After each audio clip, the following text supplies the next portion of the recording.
জনাব সেলিমউদ্দিন ভাইকে বক্তব্য রাখার জন্য অনুরোধ করছি। আসসালামু আলাইকুম ওয়া রাহমাতুল্লাহি ওয়া বারাকাতুহু। সবাই ভালো আছেন তো? বক্তব্যের তেমন কিছু নাই। এখানে উপস্থিত আমাদের সম্মানিত থানা আমির মনির ভাই, কিন্তু আপনারা ছিলেন, মনির হোসেন ভাই, এবং আমাদের এই এলাকার কৃতি সন্তান, আপনাদের তত কাছের মানুষ অ্যাডভোকেট সুরুজ্জামান সাহেব, তিনি সব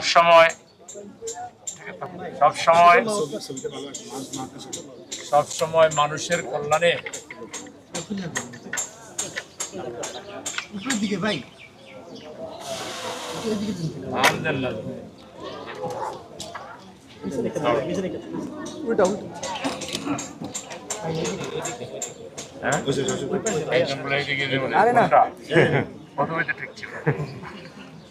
বলছিলাম যে আমাদের এই যে নেতা অ্যাডভোকেট সুরুজ্জামান, ওরা চিনেন তো আপনারা? উনি তো সবসময় আপনাদের পাশে থাকেন। এই যে কয়েকদিন আগে কয়েকশো মানুষকে, রমজানে 700 মানুষকে যে পরিমাণ চাল ডাল ঈদের সামগ্রী দিয়েছেন, এটা সাধারণত আমরা অন্য রাজনৈতিক সামাজিক নেতাদের মধ্যে দেখি না।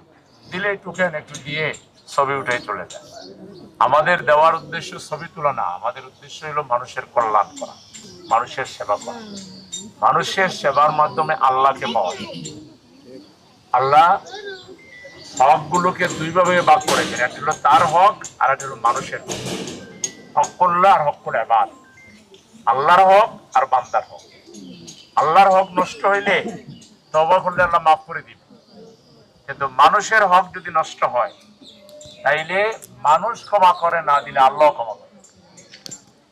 এই যে যারা সমাজের দায়িত্বে থাকে, এমপি হয়, মন্ত্রী হয়, কাউন্সিলর হয়, মেয়র হয়, প্রশাসক হয়, তাদের দায়িত্ব হইল সমাজের পিছিয়ে পড়া মানুষ, যারা ঠিকমতো বাজার করতে পারে না, তিন বেলা খাইতে পারে না, আশ্রয় নাই, ঘর নাই, খোলা আকাশের নিচে বাস করে। রাষ্ট্রের দায়িত্ব হলো যারা পিছনে পড়া নাগরিক তাদেরকে সামনে নিয়ে যাওয়ার জন্য ব্যবস্থা। রাষ্ট্রের হাত অনেক বড়। রাষ্ট্রের সমাজ কল্যাণ মন্ত্রণালয় আছে, বিভিন্ন সামাজিক ফান্ড আছে রাষ্ট্রের কাছে। রাষ্ট্র যদি চায় পর্যায়ক্রমে এই রাষ্ট্রের যারা পিছিয়ে পড়া মানুষ তাদেরকে কর্মসংস্থান দিবে, ঘরে ঘরে একজনকে কাজ দিবে। সরকারের পক্ষে এটা কোনো ব্যাপার না। কিন্তু আমাদের এখানে যদি চাকরির ব্যবস্থা থাকে আপনার 500 জনের, এই 500 জনের চাকরিও আপনার কাছ থেকে টাকা নেওয়া ছাড়া দিবেন। আপনি টাকা দিবেন কোথেকে? আপনার টাকা থাকলে কি আর আপনি তার কাছে যান? মানে প্রত্যেকটা জায়গায় বাণিজ্য। আপনাকে আমাকে মেরে বিভিন্ন দায় দায়িত্বে যারা আছে তারা আরো টাকার মালিক।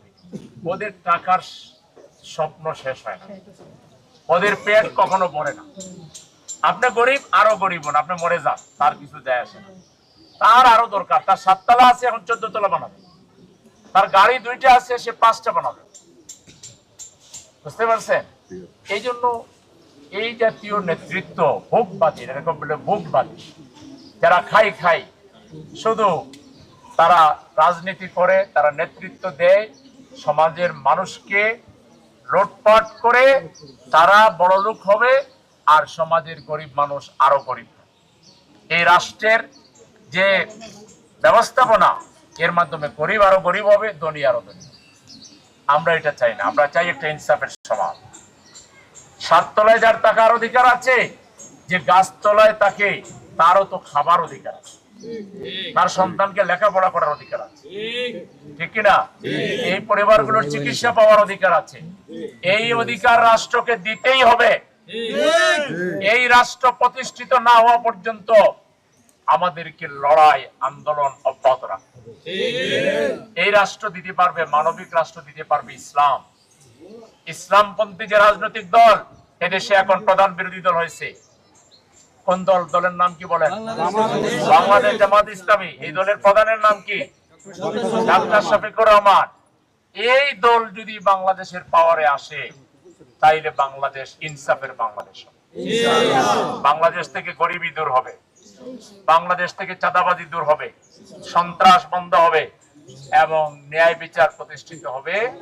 গরিব আর গরিব থাকবে না, গরিবকেও এমন পরিমাণ ব্যবস্থা করা হবে সে ডাল ভাত খেয়ে বেঁচে থাকতে পারবে, তার সন্তানকে পড়ালেখা করাইতে পারবে, তার চিকিৎসার ব্যবস্থা হবে, রাষ্ট্র করবে।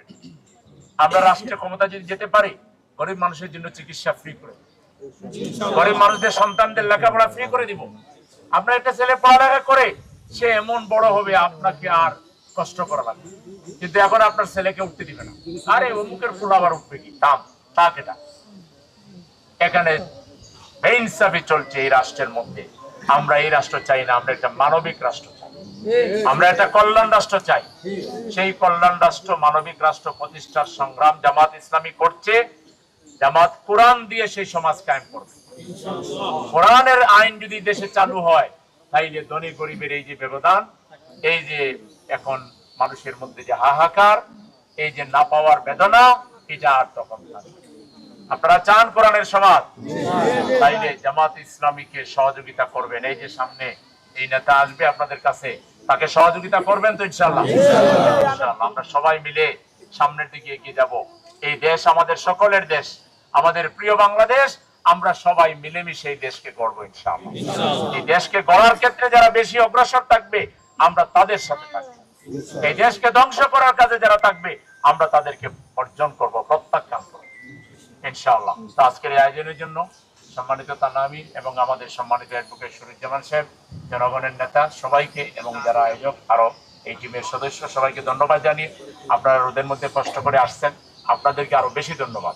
আমাদের দায়িত্ব ছিল করে নিয়ে দেওয়া, কিন্তু এই যে সমাজ সম্পর্কে কিছু জানাবার জন্য, কি করতেছে রাষ্ট্রে, কেন আপনারা পিছনে, এই সম্পর্কে কিছু আপনাদেরকে সচেতন করার জন্যই এইভাবে জমাইয়ে দেওয়া, নাইলে আমরা করে নিয়ে দিতাম। ইনশাআল্লাহ সামনে আমাদের কাউন্সিলর সাহেব যখন হবেন, তখন তিনি করে নিয়ে আপনাদের। আল্লাহ আমাদের সবাইকে কবুল করুন। সবাইকে সালাম এবং শুভেচ্ছা জানিয়ে আমার কথা এখানে শেষ করছি। আসসালামু আলাইকুম ওয়া রাহমাতুল্লাহ।